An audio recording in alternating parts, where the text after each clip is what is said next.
శ్రీమాత్రే నమః. రమా ఏకాదశి, పైగా శుక్రవారం. పరమ పవిత్రమైనటువంటి భక్తి శ్రద్ధతో వినవలసినటువంటి కథ గురించి తెలుసుకుందాం. ఆశ్వయుజ మాసం కృష్ణపక్షంలో వచ్చే ఏకాదశిని రమా ఏకాదశి అంటారు. మరి ఈ రోజున ఆశ్వయుజ మాస కృష్ణపక్షంలో వచ్చే ఏకాదశి పేరేంటి? దాన్ని నాకు వివరించవలసింది అంటూ ధర్మరాజు శ్రీకృష్ణుని అడుగుతాడు.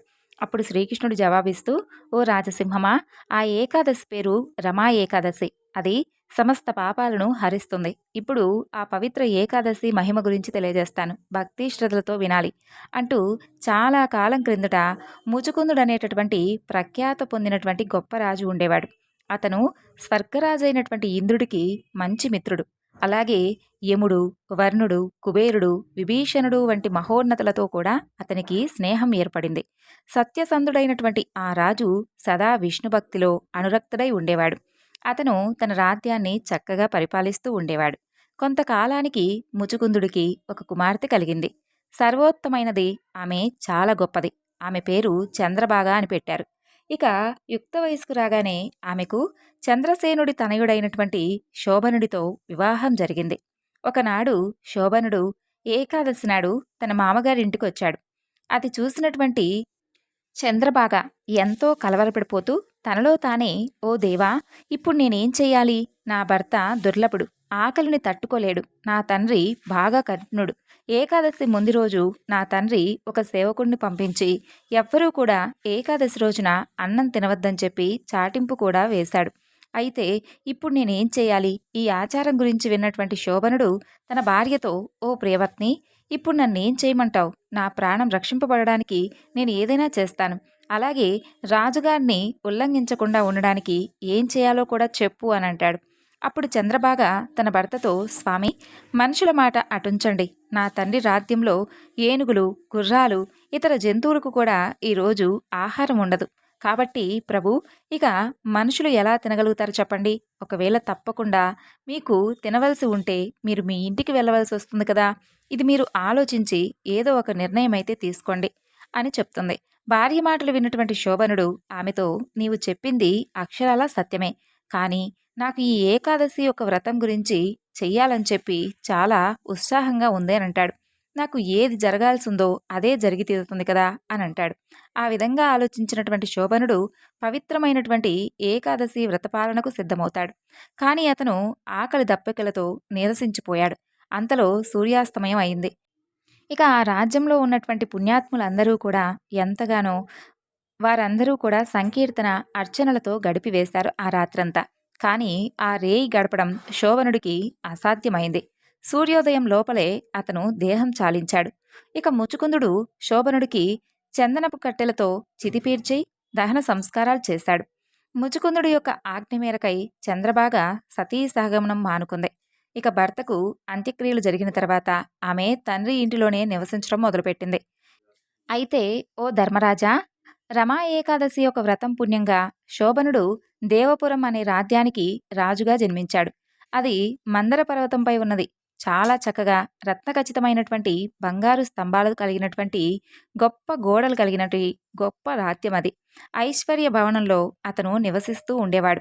మణిమయమైనటువంటి బంగారు కిరీటాన్ని ధరించినటువంటి అతనికి లేనిదంటూ ఏదీ లేదు. అతను చాలా గొప్ప రాజుగా సింహాసనంపై కూర్చునేవాడు. ఇక గంధర్వులు, అప్సరసలచే సేవింపబడుతూ అతను స్వర్గరాజైనటువంటి ఇంద్రుడి వలె గోచరిస్తూ ఉండేవాడు. ఒకనాడు ముచుకుంతపురి నివాసి అయినటువంటి సోమశర్మ అనే బ్రాహ్మణుడు శోభనుడి యొక్క రాజ్యానికి తీర్థయాత్రలు చేస్తూ వచ్చాడు. శోభనుడు ముచుకుందుడి యొక్క అల్లుడని చెప్పి భావించి ఆ బ్రాహ్మణుడు అతని వద్దకు చేరాడు. ఇక బ్రాహ్మణుని చూడగానే ఆ రాజు లేచి నిలబడి చేతులు జోడించి నమస్కరించాడు. తర్వాత అతన్ని కుశలమడిగాడు.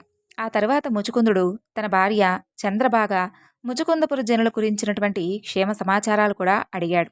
ఇక ఆ తరువాత బ్రాహ్మణుడు అందరి క్షేమ సమాచారాలు తెలియజేశాడు. అక్కడ ప్రతి ఒక్కరూ కూడా సుఖ సంతోషాలతో జీవిస్తున్నారని చెప్పి తెలియజేసినటువంటి ఆ బ్రాహ్మణుడు అతనితో, రాజా, ఇంత సుందరమైనటువంటి నగరాన్ని ఇంతకు మునుపు ఎన్నడూ కూడా నేను చూడలేదు. నీకు అసలు ఈ రాజ్యం ఎలా లభించిందో చెప్పవలసిందే అని అడుగుతాడు. ఆశ్వేజ మాసం కృష్ణపక్షంలో వచ్చేటటువంటి రమా ఏకాదశిని పాటించినటువంటి ప్రభావం వల్ల నాకు ఈ తాత్కాలికమైనటువంటి రాజ్యం లభించింది. ఓ బ్రాహ్మణోత్తమ, ఈ రాజ్యం శాశ్వతంగా ఉండిపోయేటటువంటి విధానం ఏదైనా ఉంటే నాకు చెప్పవలసింది. నేను ఏకాదశి వ్రతాన్ని శ్రద్ధరహితంగా చేసినటువంటి కారణంగా ఈ అస్థిరమైనటువంటి రాజ్యం నాకు లభించింది. ఈ విషయాలను చంద్రబాగకు తెలియజేయండి. ఆమె దీనిని సుస్థిరమైనటువంటి మనస్సుతో, సామర్థ్యం కలిగినటువంటి గొప్ప మనస్సుతో వ్రతాన్ని పూర్తి చేస్తుందంటూ శోభనుడు చెబుతాడు. శోభనుడి మాటలు విన్నటువంటి బ్రాహ్మణుడు ముచుకుందపురానికి వచ్చి విషయమంతా కూడా చంద్రబాగకు వివరిస్తాడు. అది విన్నటువంటి చంద్రబాగ అమితానంద పరివ్రాలై తాను వినదంతా కూడా కలలాగా ఉందని చెప్పి పలుకుతుంది. అప్పుడు సోమశర్మ ఆమెతో, అమ్మా, నేను నీ భర్తను దైవపురిలో స్వయంగా చూశాను. ఆ పురం సూర్యప్రభలతో వెలిగిపోతూ ఉంది. కానీ ఆ రాజ్యం సుస్థిరంగా లేదని చెప్పి అతను చెప్పాడు. కాబట్టి ఏదో విధంగా నీ రాజ్యాన్ని నీవు సుస్థిరం చెయ్యాలి అని చెబుతాడు. అది విన్నటువంటి చంద్రబాగ తనను తన భర్త చెంతకు తీసుకుని వెళ్ళమంటూ బ్రాహ్మణుణ్ణి అర్థించింది. తన పుణ్యపరిపాకంతో ఆ రాజ్యాన్ని తాను సుస్థిరం చేయగలనని చెప్పి చెబుతుంది. భార్యాభర్తలైనటువంటి తాము కలుసుకునేటటువంటి ఏర్పాట్లు చేయమని, ఆ విధంగా భార్యాభర్తలు కలుసుకునేందుకు సహాయపడితే పుణ్యం కలుగుతుందంటూ ఆమె బ్రాహ్మణుణ్ణి అర్థిస్తుంది. తదనంతరం సోమశర్మ చంద్రబాగను మందర పర్వత సమీపంలో ఉన్నటువంటి ఆ యొక్క ఆశ్రమానికి తీసుకుని వెళ్తాడు. అక్కడ వామదేవుడు అనేటటువంటి ఋషి ఆశ్రమానికి తీసుకువెళ్తాడు. దేదీప్యమానంగా ఉన్నటువంటి ముఖవచ్చస్సుతో ఉన్నటువంటి చంద్రబాగ ఆమె యొక్క కథంతా కూడా తెలియజేస్తుంది. అదంతా విన్నటువంటి వామదేవుడు ఆమెకు వేద మంత్రోపదేశం చేస్తాడు. తర్వాత ఆయన చెప్పినటువంటి మంత్ర ప్రభావం అదంతా కూడా ఏకాదశి వ్రతమహిమ ఇదంతా చంద్రబాగ మనసు పెట్టి వింటుంది. ఆమె యొక్క శరీరం ఆధ్యాత్మిక శరీరాన్ని పొందుతుంది. తర్వాత ఆమె వెంటనే వెళ్ళి ఆనందంతో తన భర్తను కలుసుకుంటుంది. భార్యను చూడగానే శోభనుడు పరమానందభరితుడై పూర్ణమైనటువంటి సంతోషాన్ని పొందుతాడు. ఇక చంద్రబాగు కూడా తన భర్తతో, ప్రభు, నా మంచి మాటలను వినండి. నేను నా తండ్రి ఇంట్లో 8 ఏళ్ల వయసు నుండి ఏకాదశి వ్రతం యొక్క మొత్తం అన్ని నియమాలను కూడా పాటిస్తూ వచ్చాను. ఆ పుణ్యం మొత్తం మీ రాజ్యాన్ని సుస్థిరం చేసి ప్రళయాంతం వరకు సమృద్ధిగా నిలుపుగాక అని చెప్పి అంటుంది. ఆ తరువాత ఆమె జీవిత భూషణాలతో అలంకృతమైనటువంటి దివ్య శరీరంతో భర్తతో కలిసి సుఖ జీవితాన్ని గడిపింది. రమా ఏకాదశి ప్రభావం వలన శోభనుడు కూడా దివ్య శరీరాన్ని పొంది మందర పర్వతం యొక్క చర్యలలో విహరిస్తూ ఉన్నాడు. కాబట్టి ఈ రమా ఏకాదశి కామధేనువు లేదా చింతామణి వంటి గొప్పది. శ్రీకృష్ణుడు తన యొక్క మాటలను కొనసాగిస్తూ, ఓ రాజా, ధర్మరాజా, పరమ మంగళకరమైనటువంటి రమా ఏకాదశి మహిమను నీకు కథను వివరించాను. దీనిని ఖచ్చితంగా పాటించేవాడు బ్రహ్మహత్యా పాతకం వంటి గొప్ప గొప్ప పాపాల నుండి కూడా నిస్సందేహంగా బయటపడతాడు. నల్లగోవు, తెల్లగోవు రెండూ కూడా తెల్లని పాలే ఇచ్చినట్లు కృష్ణపక్ష ఏకాదశి, శుక్లపక్ష ఏకాదశి రెండూ కూడా మోక్షాన్నే ప్రసాదిస్తాయి. ఈ ఏకాదశి మహిమను వినేవాడు, చెప్పేవాడు, వినిపించేవాడు సైతం సమస్త పాపాల నుండి బయటపడి విష్ణులోకంలో ఆనందంగా నివసిస్తాడని చెప్పి ముగిస్తాడు. ఆశ్వయుజ కృష్ణపక్ష ఏకాదశి, రమా ఏకాదశి యొక్క వ్రతకథ సమాప్తం. మరి ఈ ఏకాదశి నాడు తప్పకుండా వినవలసినటువంటి కథ గురించి తెలుసుకుందాం. ఒకనాడు శౌనకాది మహామునులందరూ కూడా నైమిషారణ్యానికి వెళ్ళి అక్కడ ఉన్నటువంటి సూత మహామునిని దర్శించుకుంటారు.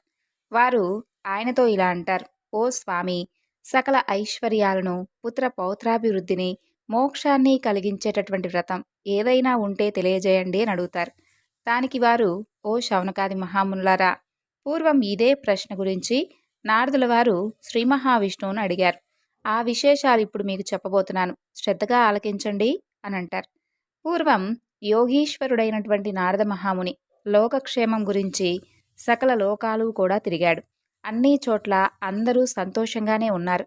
కానీ భూప్రపంచంలో, మనుష్యలోకంలో మాత్రం అందరూ కూడా ఏవో కొన్ని బాధలు పడటం గమనిస్తూ ఉంటాడు నారద మహర్షి. ఆ దుఃఖం మనసుకు సంబంధించిందే కావచ్చు, శరీరానికి సంబంధించింది కావచ్చు, ధనధాన్యాల కోసం కావచ్చు. ఇక కారణం ఏదైతేనేమి దుఃఖ శాతం మాత్రం చాలా ఎక్కువగా కనిపించింది. అయితే అదంతా చూసినటువంటి నారదుల వారు చాలా విచారించి అందుకు తక్షణ కర్తవ్యం కోసమై సరాసరి శ్రీ మహావిష్ణువు దగ్గరకు వెళ్ళాడు. అక్కడ నిర్మలమైనటువంటి శరీర కాంతితో, 4 చేతులతో, శంఖచక్ర గదా పద్మాలు కలిగినటువంటి సర్వాలంకృతుడైనటువంటి శ్రీ మహావిష్ణువును దర్శించి భక్తితో స్వామిని పూజించి, ఓ పరమేశ్వర, నారాయణ, జగన్నాథ, నీవు అపరిమితమైనటువంటి శక్తి కలవాడు. సర్వలోకాలకు మేలు చేయగలిగిన వాడవు, భక్తుల కోరికలు కూడా తీర్చగలవాడవు అని అంటారు. అప్పుడు స్వామివారు భక్త, ఏమిటి నీ కోరిక అని అడుగుతాడు. దానికి నారదుల వారు, ఓ భగవంతుడా, మానవ లోకంలో ప్రతి ఒక్కరూ కూడా ఏదో ఒక విధంగా బాధపడుతూ ఉన్నారు. ఒక్కరు కూడా నాకైతే సంతోషంగా కనిపించలేదు. వాళ్ళ కష్టాలు తీరే మార్గమే లేదా స్వామి? నువ్వు తలుచుకుంటే వారికి తరుణోపాయం చూపించలేవా? నా మీద నీకు ఏమాత్రం దయ ఉన్నా వాళ్ల మీదకు ఆ యొక్క కృపారసాన్ని విస్తరించు అని అడుగుతాడు. ఇక నారదముని యొక్క దయాగుణానికి సంతోషించి ఆ దేవదేవుడు, ఓ నారదా, లోక శ్రేయస్సుకు నువ్వు చాలా మంచి చేయదలుచుకున్నావు. మరి నేనెందుకు నీకు సహాయపడను చెప్పు? మానవులు తలుచుకోవాలే కానీ వారి కష్టం చిటికలో తొలగిపోయేటటువంటి వ్రతం ఉంది. ఎంతో పుణ్యాన్ని కలిగించేటటువంటి, కష్టాలను నివారించేటటువంటి గొప్ప వ్రతం. దాని పేరే సత్యనారాయణ వ్రతం. దానిని యథావిధిగా ఆచరిస్తే ఇహలోకంలో సర్వసుఖాలు, పరలోకంలో మోక్షము రెండూ కలుగుతాయంటాడు. స్వామి, మరి ఆ వ్రతఫలం ఎలాంటిది? దాని విధానం ఏమిటి? ఇంతకు ముందు ఎవరు చేశారు? ఎప్పుడు చేయాలి? ఇవన్నీ కూడా వివరంగా తెలియజేయండి అని అడుగుతాడు. అప్పుడు శ్రీహరి దీనిని ఆషాఢంలో కానీ, కార్తీకంలో కానీ, మాఘమాసంలో కానీ, వైశాఖంలో కానీ, ఏకాదశి రోజు కానీ, పౌర్ణమి నాడు కానీ, సూర్య సంక్రమణ రోజు చేస్తే చాలా శ్రేష్టం. అలాని కేవలం ఈ రోజుల్లోనే చేయాలనేం లేదు. ఏ రోజైనా, ఏ నెలలో అయినా, ఏ సంవత్సరంలో అయినా చేసుకోవచ్చు. నెలకొకసారి చేసుకోవచ్చు, సంవత్సరానికి ఒకసారి చేసుకోవచ్చు. కాబట్టి దేవతలందరికీ కూడా ప్రభు అయినటువంటి ఓ భగవంతుడా శ్రీహరి, నీ యొక్క ప్రీతి కోసమై నేను సత్యనారాయణ వ్రతం చేయబోతున్నాను. ఓ లక్ష్మీపతి, నాపై నీవు ప్రసన్నుడు కమ్ము. నీ ప్రీత్యర్థం సత్యనారాయణ వ్రతం చేయగలను అనుకుంటూ భక్తిష్ఠతతో సాయంకాలం వరకు ఉపవసించి మరలా స్నానం చేసి ఈ వ్రతాన్ని మొదలుపెట్టాలి. ఇక పూజా గృహాన్ని శుద్ధి చేసి పిండితో ముగ్గులు వేసి ఒక పీటపై అంచు కలిగినటువంటి కొత్త తెల్ల తువాలను పరవాలి. దాని మీద బియ్యం పోసి కలసపాతు పెట్టి దాని మీద కొబ్బరికాయ ఉంచి దాని మీద రవికెల గుడ్డ ఉంచాలి. ఆ పీటపై బియ్యం మధ్యలో సత్యనారాయణ స్వామి ప్రతిమను చేయించి పెట్టాలి. కుదరని వారు ఫోటో పెట్టి పూజ చేయవచ్చు. సత్యనారాయణ స్వామికి పంచామృత స్నానం చేయించి మండపంపై ఉంచాలి. వినాయకుడు, లక్ష్మీదేవి, విష్ణువు, పార్వతీ పరమేశ్వరులు, సూర్యాది నవగ్రహాలు, ఇంద్రుడితో సహా మొదలైన అష్టదిక్పాలకులు ఈ స్వామికి అంగదేవతలు కాబట్టి ముందుగా వారిని పూజించాలి. తర్వాత వినాయక పూజతో ప్రారంభించి చక్కగా లోకపాలకులను 5గురిని ప్రతిష్ఠించి నిర్మలమైనటువంటి మనసుతో పూజించాలి. దీనికి జాతి, మత, కుల విభేదాలంటూ లేవు. ఏ వర్ణం వారైనా చేయవచ్చు. స్త్రీలు కూడా ఈ వ్రతాన్ని చేయవచ్చు నారదా. ఈ వ్రతం అన్ని రకాల సంపదలను ఇస్తుంది, దుఃఖాలను తొలగిస్తుంది, ధనం వృద్ధి చెందేలా చేస్తుంది, పుత్ర పౌత్రాభివృద్ధి కలిగించేలా చేస్తుంది, వేయేల సకల సౌభాగ్యాలు కలుగుతాయి అంటాడు. ఒక మంచి రోజు చూసి బంధుమిత్రులందరినీ పిలిచి పంచభక్ష పరమాణాలు పెట్టి చక్కగా పూలు, ఫలము, భక్తి శ్రద్ధలతో పూజను జరిపించి బ్రాహ్మణులకు దక్షిణ తాంబూలాలిచ్చి బంధుమిత్రులకు విందు భోజనాలు పెట్టి ప్రసాదం తాను తిని ఇతరులకు పెట్టాలి. ఇలా చేస్తే వాళ్ళు కోరినటువంటి కోరికలు తప్పకుండా తీరుతాయి. ఈ వ్రతం విశేషంగా కలియుగంలో ఎంతో గొప్ప ఫలితాన్ని ఇస్తుందంటూ శ్రీ మహావిష్ణువు నారదుల వారికి చెప్పినట్లుగా సూత మహాముని శౌనకాది మహాములందరికీ కూడా వివరించి చెబుతాడు. ఇక ఓ ఋషులారా, పూర్వం ఈ వ్రతాన్ని ఎవరు ఆచరించారో కూడా చెప్తాను వినండి అంటూ ఈ విధంగా చెప్తాడు. కాశీ పట్టణంలో ఒక బీద బ్రాహ్మణుడు ఉండేవాడు. తినడానికి సరైనటువంటి తిండి లేక చాలా బాధపడుతూ ఉండేవాడు. అతని బాధ చూసి జాలిపడి శ్రీహరి ఒక ముసలి బ్రాహ్మణుడి రూపంలో ప్రత్యక్షమై అతని కష్టాలేమిటో చెప్పమని అడుగుతాడు. అప్పుడు ఆ బ్రాహ్మణుడు తన పేదరికం తొలగిపోయే మార్గం చెప్పమని వేడుకుంటాడు. దానికి శ్రీహరి సత్యనారాయణుడనేటటువంటి పేరు కలిగిన శ్రీ మహావిష్ణువును కనుక పూజిస్తే సకల కోరికలు తీరుస్తాడు, సమస్త దుఃఖాలు తొలగిస్తాడు. నీవు కనుక ఆ వ్రతం చేస్తే తప్పకుండా నీకున్నటువంటి బాధలన్నీ తొలగిపోతాయి అని చెప్పి ఆ వ్రతం చేయమని ఆ యొక్క వ్రతం వివరాల గురించి అన్నీ కూడా చెప్పి అక్కడికక్కడే అంతర్ధానమవుతాడు. ఇక ఆ రాత్రి ఆ బ్రాహ్మణుడు నిద్రపోకుండా వ్రతం చెయ్యాలనేటటువంటి సంకల్పంతో మేల్కొని ఉండి మర్నాడు ఉదయాన్నే భిక్షాటనకై బయలుదేరతాడు. అయితే ఆశ్చర్యకరంగా రోజు కన్నా చాలా ఎక్కువ ధనాన్ని సమకూరేలా అతను చక్కగా సమకూర్చుకొని ఇంటికి వస్తాడు. దాంతో బంధుమిత్రులందరినీ కూడా పిలిచి వ్రతం చేస్తాడు. ఆ దేవదేవుడు చెప్పినట్లుగానే అతని కష్టాలన్నీ కూడా తొలగిపోయి సర్వ సంపదలకు అధికారవుతాడు. అప్పటి నుండి అతను ప్రతి నెలా ఈ వ్రతం చేసి అన్ని పాపాల నుండి విముక్తి పొంది దుర్లభమైనటువంటి మోక్షాన్ని పొందాడు. కాబట్టి ఈ వ్రతాన్ని ఏ మానవుడు చేస్తాడో అతనికి సర్వ దుఃఖాలు కూడా తొలగిపోతాయి. అయితే ఈ బ్రాహ్మణుడి వలన విని వేరే ఎవరు చేశారో తెలియజేయమంటూ శౌనకాది మహామునులందరూ కూడా సూత మహర్షుల వారిని వేడుకుంటారు. అప్పుడు సూత మహర్షుల వారు ఇలా చెబుతారు. ఆ బ్రాహ్మణుడు యథావిధిగా వ్రతం విడవకుండా చేస్తూ ఉండగా ఒకనాడు ఒక కట్టెలమ్మేటటువంటి అతను అక్కడికి అనుకోకుండా వస్తాడు. అతనికి బాగా దాహం వేసి నీళ్లు అడుగుదామనొస్తే అక్కడ ఏదో పూజ జరుగుతూ ఉండడం చూసి ఆ బ్రాహ్మణుణ్ణి ఆ యొక్క పూజా విశేషం ఏమిటో చెప్పమని అడుగుతాడు. అప్పుడు ఆ బ్రాహ్మణుడు తన యొక్క కథంతా కూడా వివరంగా తెలియజేసి ఎలా కష్టాలు తొలగిపోయాయో చెప్పేసరికి ఆ కట్టెలమ్మే అతనికి ఆ వ్రతం మీద బాగా గురి కుదురుతుంది. ఆ వ్రతం అయ్యే వరకు అక్కడే ఉండి తీర్థప్రసాదాలు తీసుకొని వెంటనే తను కూడా చెయ్యాలని చెప్పి సంకల్పించుకుంటాడు. అలా ఆ కట్టెలమ్మేటటువంటి డబ్బు ఎంత వస్తే అంతలో చేస్తానని చెప్పి మనసులో అనుకుంటాడు. అనుకోవడమే తడవుగా ఎప్పటికన్నా రెట్టింపు ధనం వస్తుంది. అతను కూడా బంధుమిత్రులతో కలిసి ఈ వ్రతాన్ని ఆచరించాడు. నిర్మలమైనటువంటి మనసుతో మంచి అరటిపళ్ళు, చక్కెర, నెయ్యి, పాలు, గోధుమ పిండి ఇలా మొదలైనటువంటి వాటిని సేకరించుకొనొచ్చి భక్తితో వ్రతాన్ని ఆచరించి నైవేద్యం పెట్టాడు. ఈ వ్రత మహత్యం వలన అతను పుత్ర పౌత్రాభివృద్ధిని కలిగి ఇహలోకంలో సుఖ సంతోషాలతో జీవించి తరువాత సత్యలోకానికి చేరుకున్నాడు. ఇక పూర్వం సత్యవాక్కుతో ఉండేటటువంటి ఉల్కాముకుడు అనే ఒక రాజు ఉండేవాడు. అతను గొప్ప సత్ప్రవర్తన కలిగి ఉండేవాడు. ఇక భద్రశీల అనే నదీ తీరంలో భార్యతో కలిసి సత్యవ్రతాన్ని ఆచరిస్తూ ఉండేవాడు. అలా వ్రతం చేస్తూ ఉండగా అక్కడికి వ్యాపారం చేసేటటువంటి ఒక వైశ్యుడు వచ్చి, ఓ రాజా, మీరు చేస్తున్నటువంటి ఈ యొక్క వ్రతం ఏమిటి, దీని ఫలితం ఏమిటి అని అడుగుతాడు. అప్పుడు ఆ రాజు వివరంగా అంతా కూడా ఈ వ్రత విధానం చెప్పి, నాకు పిల్లలు లేరు, పిల్లలు కలగడానికి చేస్తున్నానని చెప్పగానే ఆ వైశ్యుడు, రాజా, మరి నాకు కూడా సంతానం లేదు, నేను కూడా ఈ వ్రతాన్ని చేస్తానంటూ ఆ రోజు ఇంక వ్యాపారానికి స్వస్తి చెప్పి తొందరగా ఇంటికి వెళ్ళి భార్య అయినటువంటి లీలావతికి ఆ విషయం గురించి చెబుతాడు. తనకి ఎప్పుడైతే సంతానం కలుగుతుందో అప్పుడే ఈ వ్రతాన్ని ఆచరిస్తానని చెప్పి మనసులో మొక్కుంటాడు. అలా కోరిన కోరికలు తీర్చేటటువంటి సత్యదేవుడు అతనికి ఒక కుమార్తెను ప్రసాదిస్తాడు. ఆపద మొక్కులు సంపద ముప్పులు అనేటటువంటి మాట ఊరికే రాలేదు కదా. ఆ అమ్మాయికి కళావతి అని నామకరణం చేస్తారు. అయితే ఆ వేడుకలో స్వామివారి గురించి పూర్తిగా మర్చిపోతాడు.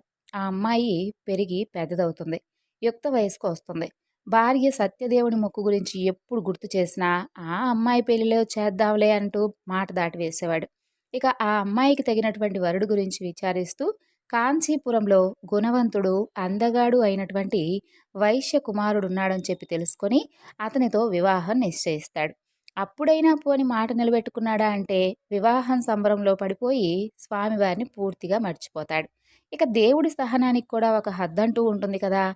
దాంతో శ్రీ మహావిష్ణువుకు కోపం వస్తుంది. స్వామివారు కోపించిన వాడై తగినటువంటి సమయం కోసం వేచి చూస్తూ ఉంటాడు. కొంతకాలం అయ్యాక మామ అల్లుడు ఇద్దరూ కలిసి వ్యాపార నిమిత్తం కోసమై చంద్రకేతు రాజకుమారుడు ఉండేటటువంటి రత్నసానుపురానికి వెళతారు. ఆడినటువంటి మాట తప్పినటువంటి ఆ వైశ్యుడికి గొప్ప దుఃఖం కలగాలని చెప్పి శ్రీహరి శపిస్తాడు. ఆ యొక్క శాపవశంచే ఎవరో చేసినటువంటి నేరానికి వీళ్ళు బలవుతారు. కొంతమంది దొంగలు రాజుగారి ఖజానా నుండి సొమ్ము దొంగలించి భటులు వెంటపడుతూ ఉంటే భయపడిపోయి ఈ వైశ్యులు ఉన్నటువంటి చోట ఆ డబ్బును విడిచిపెట్టి పారిపోతారు. ఇంకేముంది, ఆ భటులు మామ అల్లులను పట్టుకుపోతారు. రాజువారిని భయంకరమైనటువంటి కారాగృహంలో బంధించి వాళ్ళ డబ్బంతా కూడా స్వాధీనపరుచుకుంటాడు. వాళ్ళ కష్టాలు అక్కడితోనే ఆగిపోలేదు. సత్యనారాయణ స్వామివారు శాపవశాన ఇక్కడ ఇంటి దగ్గర ఉన్నటువంటి పరిస్థితి కూడా బాగా విషమించిపోతుంది. ఇంట్లో దొంగలు పడి సొమ్మంతా కూడా అపహరించుకుపోతారు. తినడానికి తిండి లేక, సరైనటువంటి ఆరోగ్యం లేక ఇల్లిల్లు తిరిగి డబ్బు సంపాదించి బ్రతుకుతూ ఉండేవారు. అయితే అలా తిరుగుతూ ఉండగా కళావతి ఒకరోజు ఒకరింట్లో సత్యనారాయణ స్వామి వారి వ్రతం చేస్తూ ఉంటే చూసి చివరి వరకు అక్కడే ఉండి తీర్థప్రసాదాలు తీసుకొని ఇంటికి వస్తుంది. ఆలస్యంగా ఇంటికి చేరినటువంటి తన కూతుర్ను ముందు విషయం ఏమిటనేది తెలుసుకోకుండా నానా దుర్భాషలాడుతుంది తల్లి.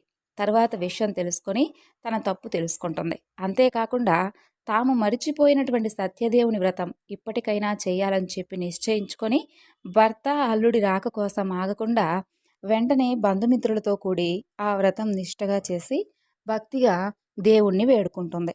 తన భర్తను, అల్లుణ్ణు క్షేమంగా ఇంటికి చేర్చమంటూ కోరుకుంటుంది.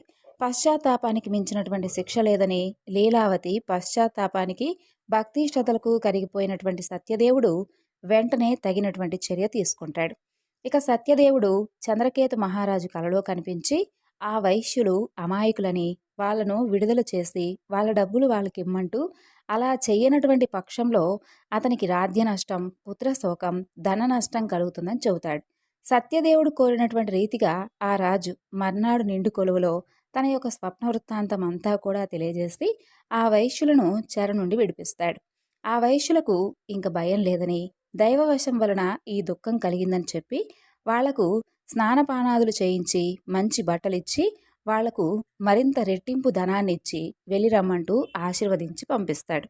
ఇక ఆ రాజు వద్ద సెలవు తీసుకొని ఆ వైశ్యులు తమ ఊరికి తిరుగు ప్రయాణం చేస్తూ ఉంటారు. అయితే వాళ్ళను పరీక్షించాలని చెప్పి సత్యనారాయణ స్వామివారు త్రిదండి సన్యాసి వేషధారి అయి వచ్చి మీ ఓడలో ఏముందని చెప్పి వారిని అడుగుతాడు. అప్పుడు ఆ వైశ్యులు ఈ సన్యాసిని లెక్క చేయకుండా పొగరుగా, ఓ దండి, అసలు ఏముంటే నీకేమిటోయ్, దొంగలించడానికి ఏమైనా వచ్చావా? మా దగ్గర ఆకులు అలములు తప్ప ఏమీ లేవు, పోపో అంటూ పరిహాసాలాడతారు. తదాస్తు అంటూ ఆ త్రిదండి అంతర్ధానమవుతాడు. ఆ త్రిదండి వెళ్ళిన తరువాత వైశ్యుడు లేచి ఓడకేసి చూడగా అతను పలికిన విధంగానే ఆకులు అలములు తప్ప ఏమీ లేకపోవడంతో మూర్చపోయినంత పనై దుఃఖిస్తూ ఉంటాడు. ఇక అల్లుడు వెంటనే, మామా, ఇదంతా కూడా ఆ యొక్క త్రిదండి పెట్టినటువంటి శాపమే. ఆయన చూస్తే సర్వశక్తి సంపన్నుడుగా ఉన్నాడు, ఎలాగైనా కానీ అతని వద్దకు వెళ్ళి వేడుకుందాం పదా అంటాడు. అలాగే అని చెప్పి మామ అల్లుడు ఇద్దరూ కూడా త్రిదండిని వెతుకుతూ వెళ్ళి ఆయన్ను చూసి వినయంగా ఆయన ముందు మోకరిల్లి తెలియక చేసినటువంటి అపరాధాన్ని మన్నించండి స్వామి అంటూ పదే పదే వేడుకుంటారు. అప్పుడు ఆ త్రిదండి, బాధపడవద్దు, నువ్వు నీ మాటను ఉల్లంఘించావు, నా పూజకు విముఖుడవయ్యావు, అందుకే నీకు మాటిమాటికి దుఃఖం కలుగుతుందంటాడు. అప్పుడు జ్ఞానోదయమైనటువంటి ఆ వైశ్యుడు వెంటనే దేవదేవుణ్ణి ఇలా కీర్తిస్తాడు. ఓ నారాయణమూర్తి, బ్రహ్మాది సమస్త దేవతలే మాయామోహితులై ఒక్కొక్కసారి నీ గొప్పతనాన్ని గుర్తించలేకపోతారు. మరి మూఢుడనైనటువంటి నేను ఎలా తెలుసుకోగలను చెప్పు స్వామి. కాబట్టి నాపై ఆగ్రహించవద్దు, నాపై ప్రసన్నుడు వమ్ము.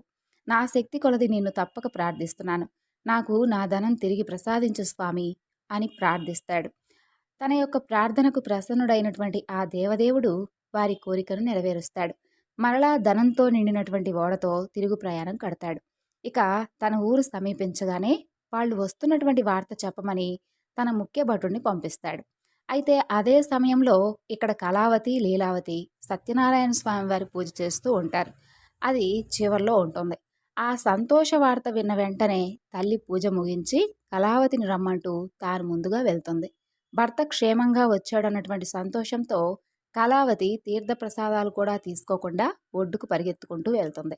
అది చూసి ఆగ్రహించినటువంటి సత్యనారాయణ స్వామి వైశ్యుడు ఓడ దిగగానే అల్లుడు ధనంతో ఉన్నటువంటి ఓడ మునిగిపోయే విధంగా చేస్తాడు. ఇక కళావతి భర్త కనిపించకపోవడంతో ఎంతో దుఃఖిస్తుంది. ఆమె యొక్క దురావస్థను చూసి తండ్రి, బంధువులు అందరూ కూడా చాలా బాధపడిపోతారు. లీలావతి భర్తను చూసి, ఓ స్వామి, ఇదంతా కూడా ఆ స్వామివారి యొక్క మాయే. ఆ నారాయణుడి యొక్క మాయను తెలుసుకోవడం ఎవరికీ కూడా అంత శక్తి లేదు అంటూ చెప్పుకుంటూ విలపిస్తుంది. ఇక కళావతి తన భర్తతో సహగమనం చేయడానికై ఉద్యుక్తురాలవుతుంది. ఆ వైశ్యుడు తన శక్తి కొలది సత్యదేవుని పూజ చేస్తానని ఆ దేవుణ్ణి తలుచుకుని పదే పదే సాష్టాంగ నమస్కారం చేస్తాడు. అప్పుడు సత్యదేవుడు వైశ్యుడి యొక్క భక్తి విధేయతలను చూసి ప్రసన్నుడై అశరీరవాణిగా ఇలా పలుకుతాడు. ఓ సాధు, నీ కుమార్తె నా ప్రసాదాన్ని కూడా తినకుండా భర్తను చూడాలని చెప్పి పరిగెత్తుకుంటూ వచ్చింది, అందుకే ఇలా జరిగింది. ఇప్పుడు ఒకసారి ఇంటికెళ్ళి ప్రసాదం కనుక తినొస్తే అంతా సవ్యంగా జరుగుతుంది అని చెబుతాడు. కళావతి అదే విధంగా చేస్తుంది. ఆమె భర్త నవ్వుతూ ఒడ్డుకు చేరుకుంటాడు. అక్కడికక్కడే అప్పటికప్పుడే ఆ వైశ్యుడు సత్యదేవుని పూజ చేసి ఆ తరువాత ఇంటికెళ్తాడు. అప్పటి నుండి ప్రతి పౌర్ణమికి, సంక్రాంతికి ఈ వ్రతాన్ని ఆచరించి ఇహపర సుఖాలను పొందుతాడు. ఇక ప్రజారంజకంగా పరిపాలించేటటువంటి రాజ్యాన్ని తుంగధ్వజుడనేటటువంటి రాజు ఒకడు పరిపాలిస్తూ ఉండేవాడు. అయితే అతను ఒకనాడు బాగా అలసిపోయి వేటకు వెళ్ళి అక్కడ ఒక చెట్టు కింద సేద తీరుతూ ఉంటాడు. అయితే అక్కడ అదే చెట్టు వద్ద కొంతమంది గోపబాలురు ఎంతో భక్తితో సత్యనారాయణ స్వామి వారి పూజ చేసి ఆ తరువాత అక్కడ ఉన్నటువంటి రాజుగారికి భక్తి శ్రద్ధలతో ప్రసాదం తీసుకొని వెళ్ళి ఇస్తారు. అయితే వారు కాస్త తక్కువ కులస్తులని చెప్పి వారు ఇచ్చినటువంటి ప్రసాదం భుజించడం ఇష్టం లేక ఆ రాజు వారిచ్చినటువంటి ఆ ప్రసాదాన్ని తినకుండానే తిరిగి తన యొక్క రాజ్యానికి వెళ్ళిపోతాడు. అతని ధిక్కారానికి శిక్షగా అతనికి ఉన్నటువంటి నూరుగురు కొడుకులు కూడా మరణిస్తారు. ధనధాన్యాలన్నీ నశించిపోతాయి. ఆ రాజు తన యొక్క సత్యదేవుని లెక్క చేయకపోవడం వల్ల ఇలా జరిగిందని చెప్పి తెలుసుకొని ఆ యొక్క గోపబాలుడి దగ్గరికి వెళ్ళి వారితో కలిసి సత్యదేవుని పూజిస్తాడు. అప్పుడు అతని నూరుగురు కొడుకులను ధనధాన్యాలను మరలా తిరిగి పొందుతాడు. ఓ ముళ్ళారా, చూసారా, విన్నారా?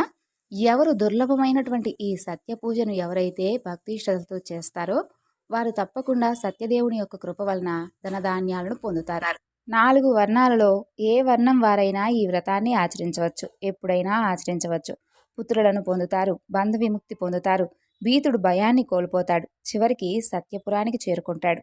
శౌనకాది ముల్లారా, ఏ వ్రతం వలన మానవుడు దుఃఖం నుండి ముక్తి కలవాడవుతాడో అలాంటి సత్యనారాయణ వ్రతాన్ని వ్రత కథలను మీకు వివరించి చెప్పాను కదా. ఇది కలియుగంలో విశేషమైనటువంటి ఫలప్రదం ఇస్తుంది. ఆ దేవుణ్ణి సత్యేశ్వరుడని, సత్యనారాయణుడని, సత్యదేవుడని కూడా పిలుస్తారు. సత్యదేవుడు ఆయా రూపాలను ధరించి భక్తులు కోరినటువంటి కోరికలను తీరుస్తూ సత్యరూపుడు కాగలడు. కాబట్టి ఓ మునిశ్రేష్ఠులారా, ఈ వ్రతాన్ని అసలు ప్రతినిత్యము కూడా ఆచరించేవారైతే ఎవరైతే ఉంటారో వారికి ఉన్నటువంటి సకల పాపాలు కూడా ఆ యొక్క సత్యదేవుని యొక్క కృప వలన నశించిపోయి వారు సత్యలోకానికి చేరుకుంటారు. ఇందులో ఎలాంటి అనుమానం లేదంటూ శౌనకాది మహామునులందరికీ కూడా సూత మహామునుల వారు ఈ యొక్క సత్యనారాయణ స్వామివారి వ్రతకథను అలాగే స్వామివారి పూజా వివరణను ఈ విధంగా తెలియజేశారు. ముఖ్యంగా పౌర్ణమి నాడు తప్పకుండా ఈ కథను ఎవరైతే వింటారో వారికి సకల పాపాలు కూడా హరించుకుపోయి శ్రీహరి యొక్క అనుగ్రహం లభిస్తుంది. మరి ఈ రోజున మనం చెప్పుకున్నటువంటి సత్యనారాయణ స్వామి వ్రతకథలన్నీ కూడా మీ అందరికీ నచ్చాయనుకుంటున్నానండి. మరొక చక్కని వివరణతో మరలా కలుసుకుందాం.